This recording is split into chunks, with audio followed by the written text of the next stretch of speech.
Got Amanda, Daniel, and Neil, and Molly's in the house too.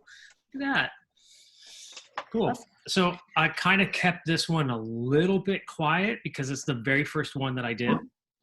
And I wasn't entirely sure if it was going to be possible to do over a workshop, number one. But I beta tested it with my nerd group yesterday, and we were able to most of them were able to get through it completely and be able to put together an animation. So I know it's possible. It just might take a little bit of finagling, especially if you're on a small computer. That was the only drawback, was being on a really small screen. It works better if you have two screens. We're going to talk about that in a little bit first, though. So a couple things, couple little housekeeping things. Number one, thanks for coming. Thanks for showing up.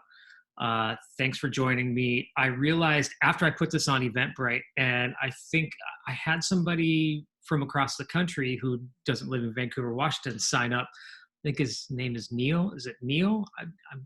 He's on the call here today. But I was like, oh, that's weird. I wonder if he's a local real estate agent. I haven't seen his name before. And then I realized, oh, it's a public thing on Google Earth, or I mean on Eventbrite. And here's the interesting thing is, in doing some research and putting some ideas together for this, I did a Google search for Google Earth Studio for real estate to see if anybody else was using it or having any examples of how they were using it. And there was nothing. The only thing I found was my own content that I was putting out on Eventbrite. So it was kind of strange and exciting at the same time that maybe this is a groundbreaking thing. And then so it got me second guessing. I was like, does that mean that this isn't right as exciting as I think it is? Because everybody that I showed it to thinks it's one of the greatest things ever. So kind of got me second guessing, but I'm going on the track that this is a really cool tool, really cool technology. It's something that you guys are going to be able to use for sure. And when I showed it to some commercial agents yesterday, they were blown away. So now I know for sure that this is going to be a good strategy going forward. So first of all, who am I? My name is Larry Hales. I am a marketing technology director for WEST, which stands for Williston Enterprises Solutions and Technology. We are a division of Williston Financial Group, which also happens to own a title company here in Vancouver, Washington. I'm going to pull up my chat right here. Yeah, Neil's from Ireland. I thought so because I looked you up. I was like, somebody from Ireland is on my webinar. That's great. I'm glad to have you on, man. It's fantastic. Anyway, more about me. So I'm a marketing technology director. So basically what that means is I help real estate agents utilize technology, customize their marketing strategy around it, and hopefully increasing their brand awareness and ultimately more business for them. And I get to teach these classes all the time. It's one of the funnest parts of my job, is taking all this new technology and kind of developing it and finding a way to incorporate it into your guys' marketing strategy. So I'm really glad that you're here. And it's Niall. Okay, so it's pronounced Niall. Great, got it. Thanks, Niall. Don't play darts with anybody from the UK. That's a lesson that I learned a couple years ago. Okay, so first, what is Google Earth Studio? So Google Earth, let's start back with Google Earth. So we're gonna go back to 2001. Google Earth was created, and I remember the first day that I saw Google Earth, and I was like completely amazed that they were able to take all of this satellite imagery and put it into a mapping program. I'm a nerd, of course. And I'm not only that, but I'm a map nerd. I love maps. I can stare at maps for hours and hours and hours. And the mere fact that I could travel anywhere in the earth in this 3D world and spin it around and zoom in. I remember looking at the mountains and just thinking like how absolutely cool it was. So what Google Earth did is they took all the satellite imagery and they incorporated it into a program that gives you a 3D representation of the Earth. And then they did it for the moon, and they did it for Mars, they did it for Google Sky. I mean, they have all these other products too. So that was really cool. So fast forward to 2019, they introduced Google Earth Studio. So this was a collaboration between Google and Adobe After Effects. In fact, this program interacts directly with Adobe After Effects. and allows you to do some of the most cool stuff I've ever seen in mapping and marketing and aerial views and everything. It's fantastic. So what they did is they took all of the imagery from Google Earth and they put it into an animation tool so that you can actually create these animations and use them for all facets of marketing. And when I say all facets, like your listing presentations, property research, you can look up and use it for like valuation of a property as well. And, great for visualization, but like put together marketing videos, because what it does is it actually stops the thumb scroll. And that's how I found it, is I was scrolling through and I saw this video and it said Google Earth down in the bottom corner. It was a video and it was like this flyby. And I was like, I have to figure out how they did that. So fast forward a couple of weeks later, and I'm teaching a class on Google Earth Studio. So what the great thing about this is I learned this animation platform. I went through all these steps and all these processes and all this pain to learn this animation program to figure out what was the easiest part, what was the hardest part. So that's what I'm going to do today, is I'm going to walk you through the visualization part and the animation part of Google Earth Studio. And because if you're looking at the animation, the interface right here, it's a little bit daunting, but it doesn't have to be. And I'm gonna walk you through just a couple of things to help you create these animations quickly and easily, because I know that's exactly what every real estate agent in the area wants. They want something that they can do quick, easy, and if possible, free, right?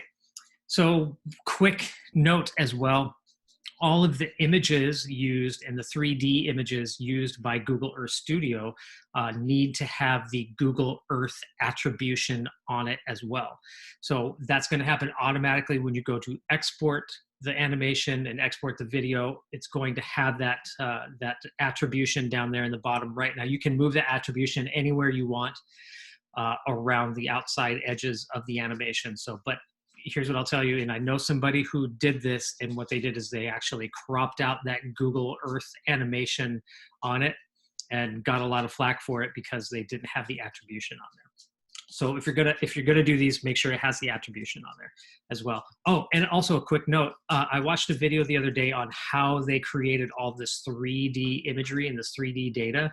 They took the Google Earth images and then they put them in, and then the 3D data came in because they actually took a plane like the cars that drive around with the cameras on the top. They were really cool. The Google Street View cameras. They took Google Street View and put it in an airplane, and then they went and they mowed an area, kind of like mowing a lawn, and took all these. They took like 5 different images of the same area from different angles, and then superimposed them to create this 3D data. So it's really, really cool. I'm going to show you why that comes into play here in a little bit as well. So now, why? I default to why. Maybe it's because of the book that I read, by Godin, Start with Why, or not Godin. Oh crap, I can't remember his name now. Simon Sinek, Start with Why. So every home has a story. Every property has a story. And this Google Earth Studio is going to help you tell that story. The overhead view gives them cross streets, proximity to locations like parks, schools, recreation, golf courses, freeway access.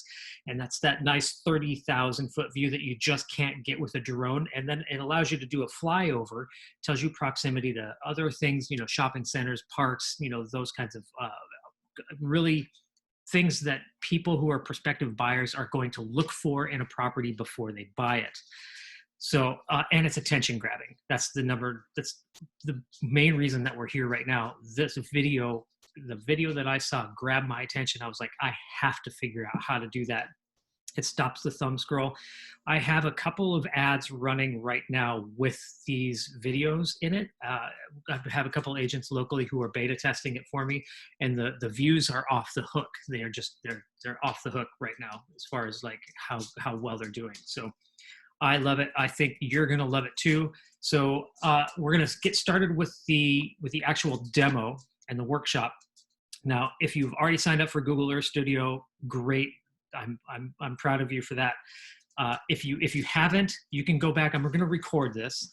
I'll go back and send it to all of the attendees that are on right now. So that way, if there's something that you missed, or you know, maybe you want to create your own animation but you can't remember how to do it, you can always go back and watch this video at the end. So if you're on a smaller screen, it's going to be really difficult. So what you might think about doing is taking my Zoom screen and putting it down in the bottom corner, and maybe splitting your screen into two, something along those lines, because it's going to be really important. And I'm going to unmute you guys during this process. So if I'm going too fast or you have a question, feel free to pipe in and say like, whoa, whoa, whoa, whoa, whoa, you know, I haven't caught up yet, or I haven't figured this out. You can even get to the point where if you're stuck on something, you can share your screen and I can walk you through it as well. So I want to make this workshop as interactive as possible. I want you guys to come out of this on the other side with an animation of something that you are interested in today, whether it's your own home or a listing or the Eiffel Tower. I don't care what it is, but that's the goal today. Okay. So first thing I need you to do is we are going to call up your Google Chrome. So you have to have Google Chrome in order to do this. If you do not have Google Chrome installed, Google Earth Studio will not work. It's a Google product, and of course Chrome is a Google product as well. So that's why they want you to use the Google products. So I've unmuted you guys as well. So if you have any questions, you know, feel free to chime in.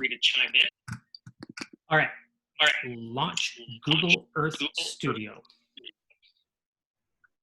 Just go to google.com/earth/studio. It's going to take you to this page. Of course, if you've already logged in and you've already been approved, when you hit try Google Earth Studio, it's automatically going to send you to this page right here.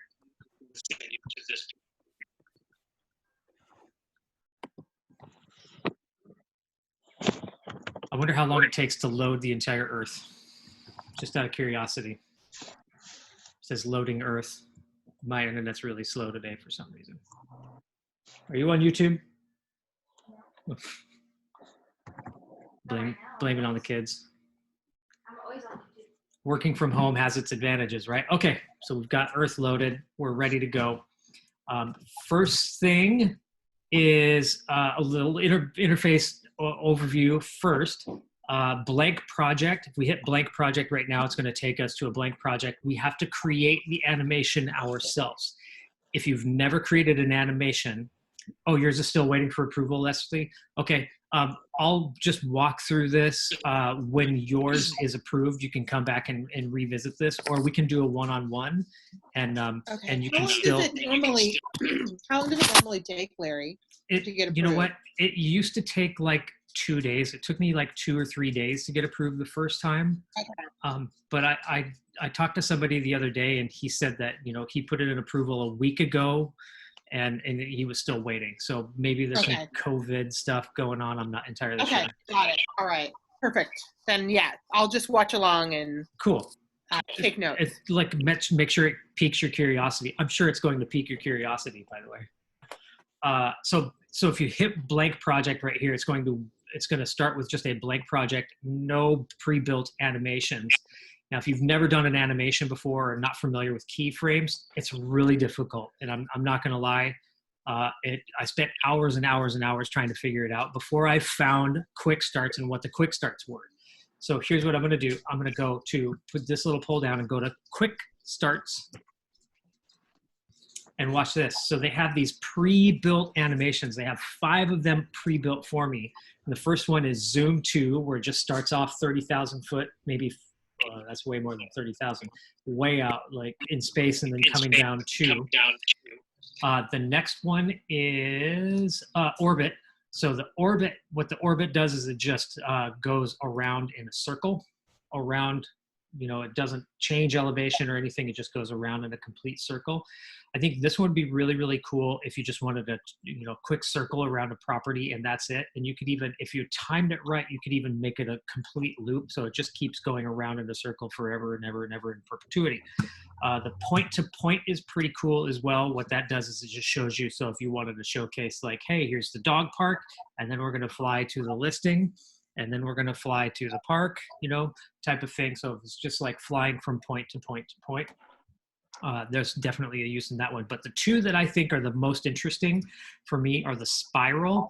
What I like about the spiral is it starts way up overhead and then spirals down and actually comes down in a loop, changing elevation and coming down, and like almost like flying to that location first. So that one could be really, really useful in real estate. But this one right here, the fly to an orbit, I think is probably the best one, because it starts off way outside, 30,000 foot view, and then flies to the location and then orbits around it. Okay. So that's what I'm going to start with. Just for argument's sake, we're going to do a fly to an orbit today. So hit fly to an orbit and then start. So yesterday when I did this for my nerd group, I said, just pick an address. And the feedback I got was, why don't you just have everybody do their own address? Like, oh, yeah, that's a great idea. I never thought of just having them do their own address, doing a fly over their own house. That kind of makes a lot more sense.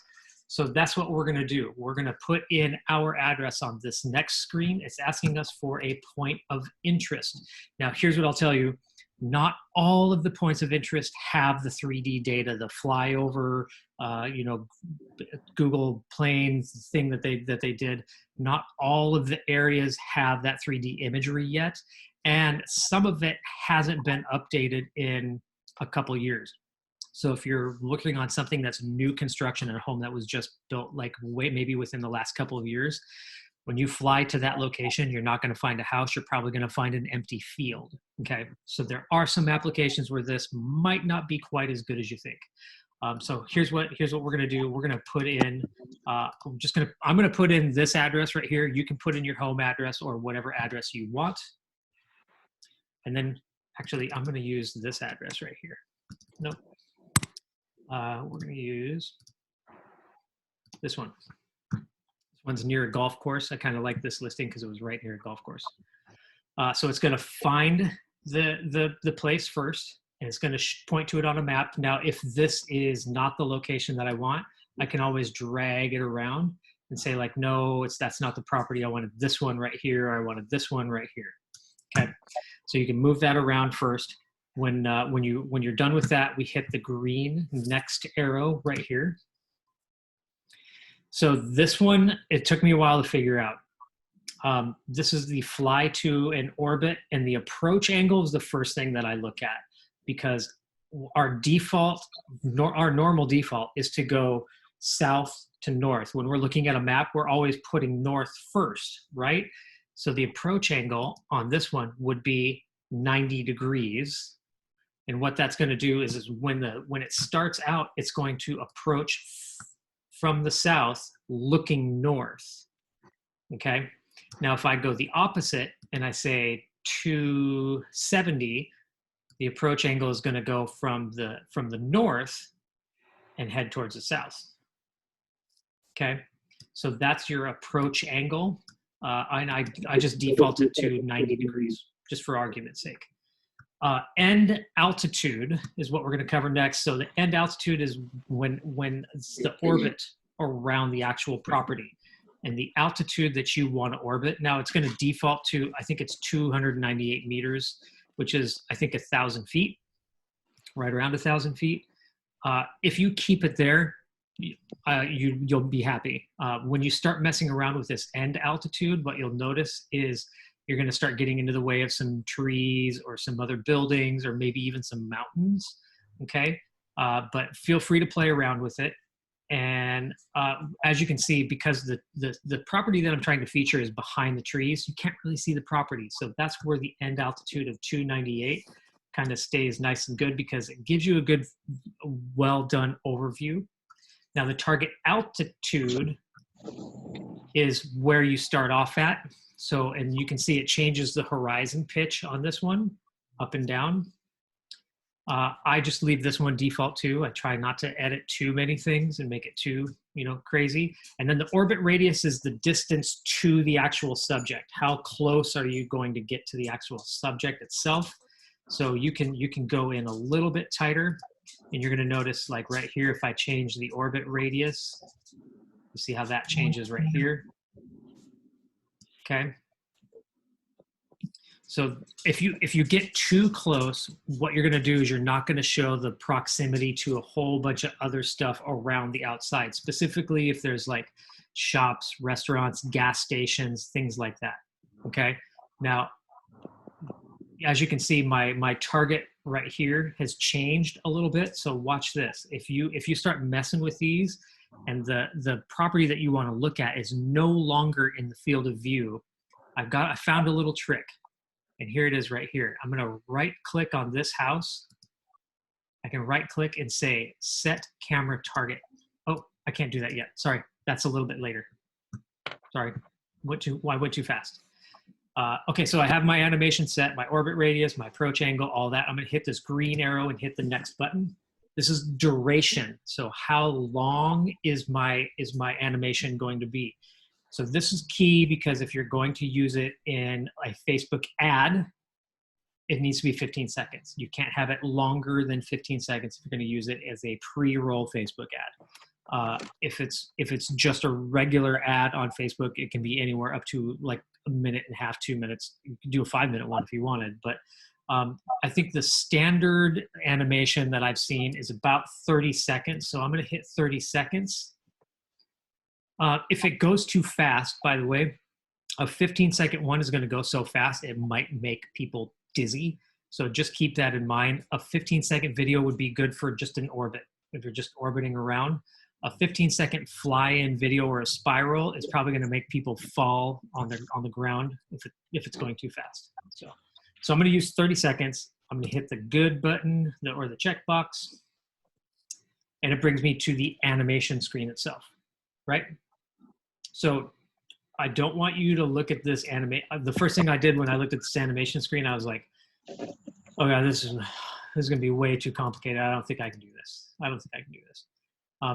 And I was totally wrong. It's way easier than I thought it was. But just give you an overview of the interface here really, really quick. What you need to know, what you don't need to know. So the 2 panels on the top here, this one is the camera target. So the red indicates the camera, and this little area in front, think of that as like the light looking out at the camera, where the camera angle is at, pitch, yaw, and roll, okay? And then the white is the track line of where the camera is going to go. So it's going to zoom to and orbit right here. The little target in the center that's your property. That's where you're actually, creating your animation to. Now the panel to the right of that is the actual camera itself. What the field of view of what the camera actually sees. Okay. So over here you have a couple of different options. Number one is you have the ability to take out that camera right here. So you can go to a 1 panel or 2 panel. And there's a play button up here at the top so I can play my animation from start to finish. And you see how it's kind of choppy. It hasn't fully rendered yet, but when it's fully rendered, it won't be choppy like this. So this just kind of gives you like an overview of the rendering itself. Okay, so below that is the animation panel. And this is probably the scariest part for a beginner, is looking at this animation panel, because if you've never seen keyframes like this before, this is why the quick starts were so important. You don't have to animate any of it if these keyframes are already created for you. But what's interesting to note is I can grab a hold of this red slider and move to anywhere that I want. Okay, move that animation. And I can preview it that way. You can go in and adjust the longitude, latitude, altitude things by grabbing these sliders and moving them around. I would encourage you probably not to do that if you're not super advanced at animation. Just keep it simple and don't even worry about it. We're gonna undo that. Just keep it simple. Come in, pick your subject, do a fly to an orbit, export, and you're done. Okay, that's the beginner version, right?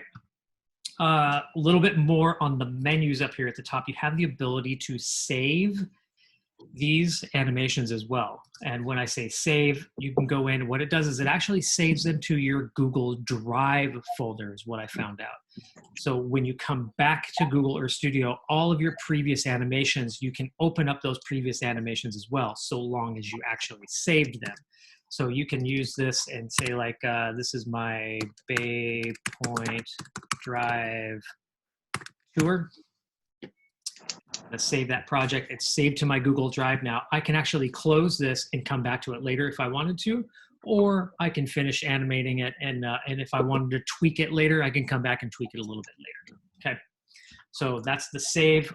Other than that, there's really not a whole lot of stuff you're going to need to know unless you're getting into Adobe After Effects. That's where these come in handy. So project settings, this is your dimensions as far as like whether you're going to do a 1920 by 1080, or if you wanted to export in 4K, you can change these as well.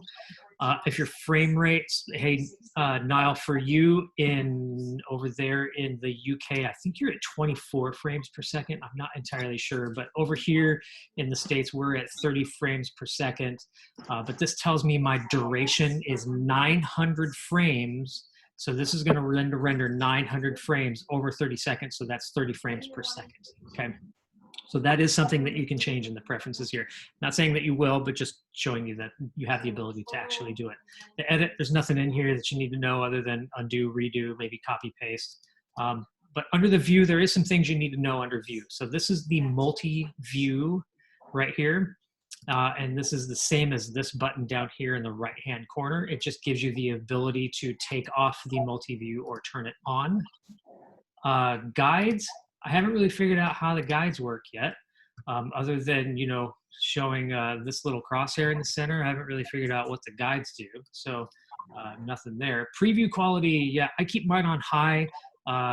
Sometimes you'll see a little bit of a low res in there, and what that's doing is it's actually taking some time to update from the Google servers. So if your preview looks a little bit sketchy, it just might be your internet connection, or it just hasn't fully updated yet. But I keep mine on high. Toggle full screen, I don't really mess with that. Viewport mask, here's the viewport mask, and you can see if I change the opacity of these masks right here. That's what the viewport mask does. So if I could change the opacity and save, you can see now this is the area that my video is actually going to be clipped at right here. So it's masking out the area behind it. That's the viewport mask. And then, so this one is really, really important, the map style. I'm going to show you the difference between all these different map styles.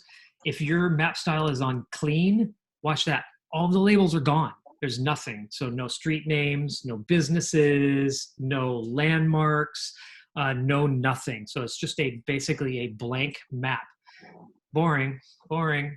Yeah, no. So we're going to go to map style. I'm going to show you exploration. So what exploration does is it puts in landmarks, highways, freeways, rivers, lakes, those kinds of things. That's what exploration does. But watch this. If I put in map style everything, it's actually going to map the location. It's going to map the streets. It's going to put in points of interest, businesses, post offices, freeways, everything. So I keep mine on everything, just for the sake of making sure that everything coming out of my video has a description and gives somebody the ability to guesstimate where that location is. So when they're looking at this, they can go, oh, it's right over by Main Event Sports Grill. I know exactly where that is. Oh, I didn't realize that this house was that close to Main Event Sports Grill, or I didn't realize it was that close to this park or this school or this beach right here, okay? So that's an important facet to have when you're on the view and you're going to the map style, everything. Couple other things. So the available 3D areas, I'm going to cover that in just a second. So let's go to overlays. So this one is kind of cool. And now what you'll notice, like on something like this, you have a lot of homes in here, and it's kind of difficult to tell exactly which home we're showcasing, right? Because there's no location, no pinpoint on it at all. So I'm going to show you guys a pro tip that I think is actually really, really easy. I'm a nerdy guy. Don't forget, I'm a nerdy guy. I'm pretty techie. So for me, it's relatively easy. I had a couple of beginners try this, and they were actually able to carry it out yesterday on the Zoom call. So I was pretty happy about that. So here's what I want you to do. I want you to open up a new window in Google Chrome, and I want you to go to Maps. And then I want you to add the actual location of that place right here in Maps. Now, if you've never, we've all used Google Maps a lot, but what you probably don't know is you can actually save these locations in Google Maps for future use. So I'm going to show you where that is. So you go to this little menu up here in Maps, that little hamburger, call it a hamburger. It should be styled a pizza though, in my opinion. We go to Your Places, right down here. And then we're going to go to the Maps tab right here. And this is all the maps that I currently have in here, but I'm going to go down to the very bottom, down here at the bottom, and hit Create Map. So this is going to take me to the Create Map section in Google Maps where I can actually create my own map. And I'm going to put in that address.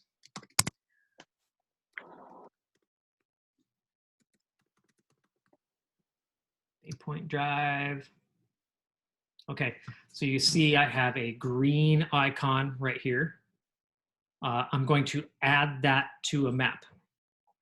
So I know it's a couple extra steps, but trust me, when you figure this out and it works well, you're not gonna do a Google Map or a Google Earth Studio without this in the future. So here's the map right here. Here's what I'm gonna do. I'm gonna name this map Bay Point Drive. You can name it My Home, you can name it Eiffel Tower, whatever you want to name it. But I'm going to name mine Bay Point Drive. And that's all I need to do. Now, this one is a blue, and you can see the map icon is blue. This map icon, it will carry over to Google Earth Studio as well. So expert tip, well, kind of an advanced intermediate tip. I can go in and change this icon right here by, if I zoom in on that right here, this little doohickey, okay? If I zoom in on that, I can actually change the color. So if I want it to be red instead, more indicative of my brand, or orange in my case, I can create it and make it orange. I can also go in and go change the icons and say home, or was it house? There it is, house. So now instead of that icon just being a map icon, I actually have an orange home on the top of that listing. How cool is that? All right, so now we got to get this map over to Google Earth Studio. And we do that by hitting this little 3 button up here, the little mini hamburger. It's a slider. We're going to go to Export KML KMZ. So what that is, think of it as just like a little tiny data point, a map point, and we're going to take that KMZ, we're going to import it into Google Earth Studio. So that right there is now in my downloads folder. All right, so let's go back to Google Earth Studio and watch this. We're going to go to Overlays, Import KML, Upload from Computer. I'm going to go to my downloads. There's my Bay Point Drive right here. And I'm going to open that up and import it. And watch what it does. It puts that, see that house icon right over the top right here? Puts that icon right over the top of my listing that I want to feature. That's awesome. And watch this, when I zoom out, it gives me the bigger icon when I zoom out. Now it gives the viewer a better, more accurate representation of where it is from that 30,000 foot view. Imagine if you're flying in an airplane at 30,000 feet and you're like, there's my house right there. They're like, where? Like, see that little orange icon? Oh, that's where it is. Okay. That's cool. That's awesome. Yep. So now we can go in here and watch when it goes behind the trees, the icon fades away when it goes behind the trees. That's cool. I'm sorry, that's just so cool. I know. It's probably my nerdy thing coming in right here. All right. So cool. That's pretty much our animation is almost done, right? You can tweak it. That's pretty much all I'm going to show you in overlays. Now, oh, there is one more thing I can show you down here. In the overlays panel, I can go in and add that keyframe opacity. And what it does, this is another advanced intermediate tip. But let's say that icon is really, really, you know, can't really see through it. I can actually go in and change the opacity in this. Okay. And if you're really advanced, you can go in and say like, hey, I want to change the opacity. When it's zoomed out, I want it to be 100%, but when I zoom in, I want it to be just 10%. You get really good. We can do that in another workshop if you guys want. Okay. Animation. Okay, so now we're getting into the animation part of the whole experiment that we're working on here. So nice out. Animation render is where we're going to go now. Now there's also a render button up here in the top corner. Okay, they both do the same exact thing. In fact, this one even gives you an image right here. So if you want to save the current frame to a JPEG, what it does is it takes a snapshot of that, it exports just that one frame and sends it to your downloads folder, which is kind of cool if you just want to, you know, save a JPEG for maybe a listing presentation or something like that. I didn't realize that capturing snapshot was going to take this long. Sorry, guys. All right, come on.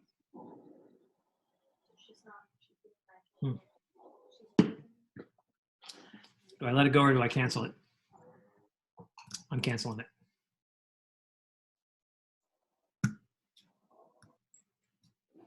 Oh, it finally downloaded. Look at that. Okay, so now we're on to the rendering part of our animation. So here's what I've learned about rendering. A couple of things. One, let's just hit the render button. I'll show you. So we're gonna hit render. And it's going to show us a preview on the left-hand side. This is a preview of our render. And then on the right-hand side gives us some options. It's going to give us what frames we want to render from 0 to 900, the dimensions that we want to render. So if I want to do this in 4K, I can do it in 4000. I can change it to 4000 right here. So 4096. Oh, sorry, 4000 goes here. 4096, there it is. So that's 4K video right there. I can render it in 4K. Interesting to note, the higher the resolution, the longer it's going to take to render. I did a 4K video one time, and it took several hours just to render it, and your computer is almost completely useless during this render. So just FYI. So for argument's sake, what I'm going to do on this one is I'm going to change this to 360. 640 by 360. It's going to render really super fast. Okay. You don't have to, you know, you can do it in standard 1080 if you want. Some advanced features to note, you can go in here and change your texture quality if you haven't done so already. You can also change it if you forgot to go from, if you were on clean and you wanted everything and you forgot to do that, you can change it right here as well. Okay. Now, it's going to render this. In fact, here's what I'm going to do. I'm going to hit start. And it's rendering the JPEG sequence. Here's what it does. Think of this as like a time-lapse video. It's rendering one JPEG 900 times and putting them into a sequence from 0 to 900. Okay, it doesn't render a video for you. That's the bad news. It doesn't render the video for you. You have to actually convert this into a video. I have a couple options for you, so don't worry.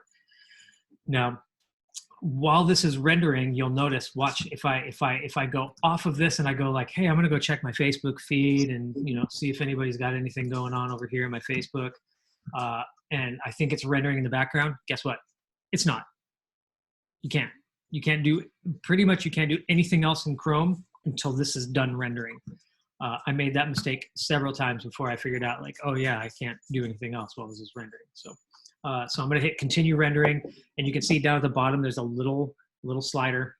It's telling you how many are rendered so far, and then the estimated time remaining is 3 minutes and 34 seconds approximately. So while that's rendering, let's talk about some options for converting your image sequence to a video. Now, here's what I found out. I'm on a Mac.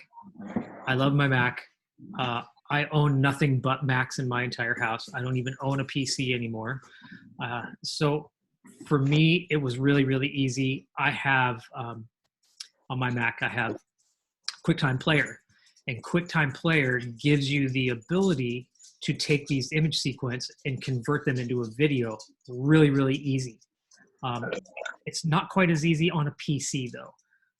Unfortunately, I don't have a PC, so I couldn't beta test any of these pieces of software. I had a couple of my friends try several of them to see which one was the easiest. I found one the other day, and I'm having my good friend CJ down in California is testing it out for me to see if she can create an image sequence. But here's my here's my take. If you're on a Mac, you've got it easy. If you're on a PC, we have to find a solution for converting a time-lapse video to, or time-lapse images to a video. And there's 100 different softwares out there. None of them are really super easy to use, unfortunately, and I need something that's really super easy. I found one yesterday. So if you're on a PC and you want to give it a shot, maybe you're an advanced amateur, I'll show it to you, but I gotta wait until this thing is done rendering because it really won't let me do anything until then. So, so far, any questions so far? Is this something that kind of piques your curiosity? Can you guys see this actually something that you might use? Oh yeah. Yeah? Especially now. Right now, huh? Yep. Yeah? For a listing? Right. Is I it? have a listing. I'm going to do it too. But do you know if iPads work? I have PCs and Androids, but I have an iPad. Would that work for? So you have to have a laptop. This only works. I haven't tried it on an iPad, honestly, but it needs Google Chrome. I haven't tried it. I've only tried it on a laptop or a desktop computer, nothing else. Well, if I do my complete rendering and everything on my PC and I want to turn it into the video, Oh, yeah. So I use if my you iPad for that. nope. There's no. Nope. I haven't found. I looked for an app that could convert an image sequence to a video, and I haven't found it yet. So, Okay. Here's what I'm offering everybody. Like, if you export this image sequence, find a way to get me the zip file. It takes me like a minute, 1 minute to convert an image sequence to a video. I'll do it for you. Like, I have zero problems doing that. I could do,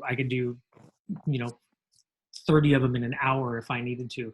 But the trick would be you'd have to create the image sequence, export it, and then get me that zip file, which I'm going to show you guys here in a minute. Okay, almost done. So you can see down at the bottom, it's generating Baypoint View Drive. Baypoint Drive Tour.zip.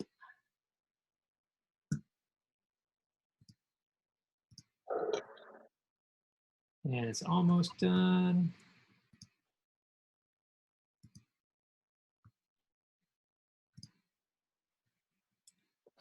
Hey Larry, I've got a question for you there. This Yeah. is Niall here.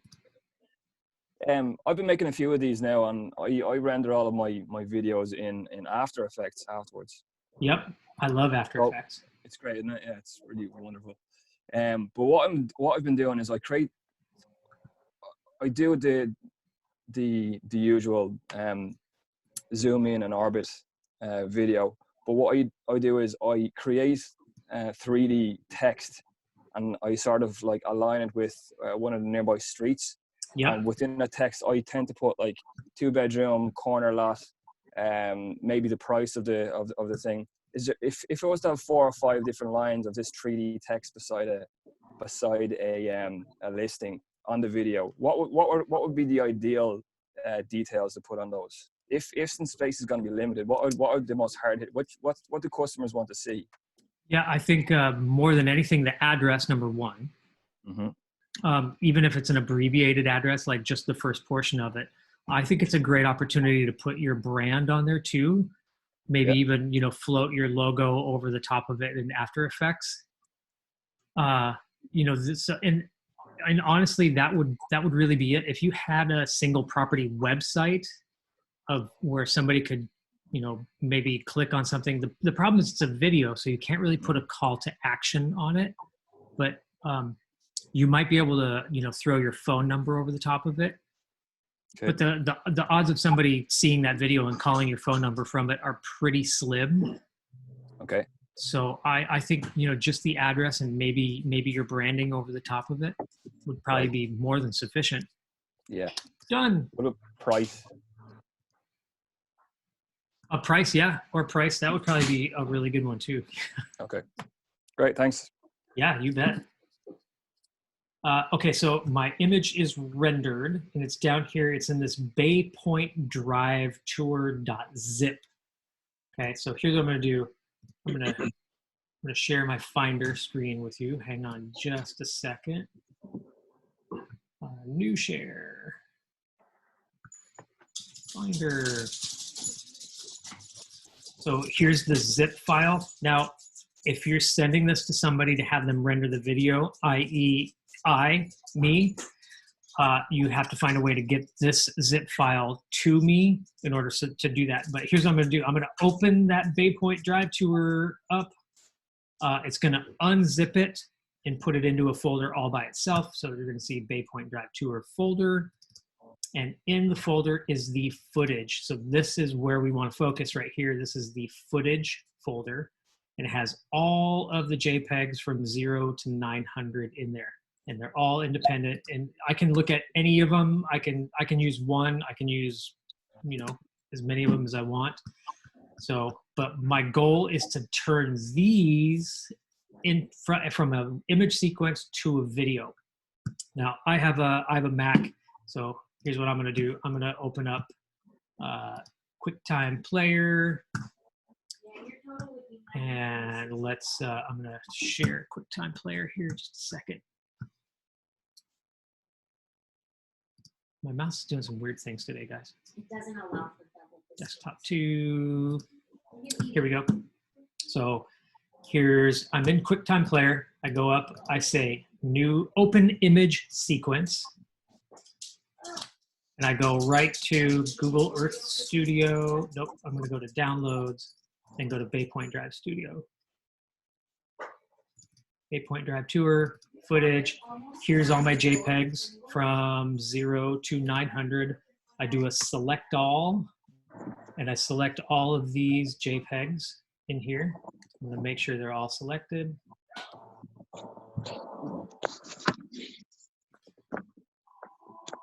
And if you guys have a better software, a better piece of software that you found that does this, all it is a time-lapse video you're turning into an image sequence, which I've done 100 times on my GoPro. So that's pretty easy. The next thing you're going to see is resolution. I'm going to keep it the actual size. You can't change the size anyway, but you can change the frame rate here. Now, if I exported this 900 frames at 30 frames per second is 30 seconds. If I did it at 60 frames per second, it's going to double my speed and actually make it faster. So I'm going to go from 30 seconds down to 15. Just the same if I changed the frame rate and I went down to something smaller like a 24, instead of a 30-second video, I'm going to end up with like a 36-second video. So just for argument's sake, I'm going to keep this as easy as possible. We're going to go to 30 frames per second. I'm going to hit OK. And what it does is it grabs all those images sequence and it puts them from an animation into a video. And each frame is going to be part of the video. It's pretty cool. There There it is right there. Now I can play it. You see what it looks like. You can see the cross streets. You can see the river, Government Island. All of this is, and by the way, I thought it was pretty easy to do myself. Not too challenging. From here, I'm going to go up and hit the save button, and now I can save this to that same footage folder right there. Bay Point Drive. Of course, I spelled it wrong. Oh well. And my video is saved, ready to go. Now it's a matter of like, okay, what do I do with this video now that I have it? And that we can do in a totally separate workshop, because I think there's all kinds of ways that you guys can use this video in your marketing, in listing presentations. I think if you did a listing presentation and you showed an overhead view, if you created one of these for a listing before you went on the listing presentation, imagine the wow factor when they walk in, they're like, dude, he already created like an overview animation for us. Like, that's going to automatically raise you right up to the top. If they're interviewing 5 other agents, you're right up towards the top on that one. At least I think so. Okay, one more thing I wanted to show you guys. So in this, over here, we have this available 3D areas. And I wanted to show you, this is what this means. So the available 3D areas, and if I zoom out, you can see this little, this highlight right here going around the outside. This is what is already available in 3D, okay? So if I'm doing a listing and it's, say, like it's out in Sandy, Oregon here, or the Gorge, I'm still gonna get 3D as far as terrain is still gonna look 3D, but none of the properties and the buildings are going to be 3D, and none of the trees are gonna be 3D either. So here, let's do this. I'm gonna zoom out to an area right on the edge and show you.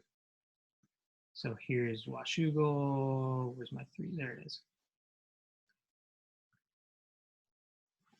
So you can see the difference right here between the 3D data and the non-3D data. So, and you can really tell when you change the altitude or the camera target up and down.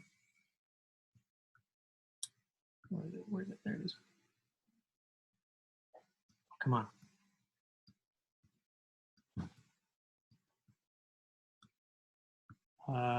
Camera rotation, pan, tilt. Here we go.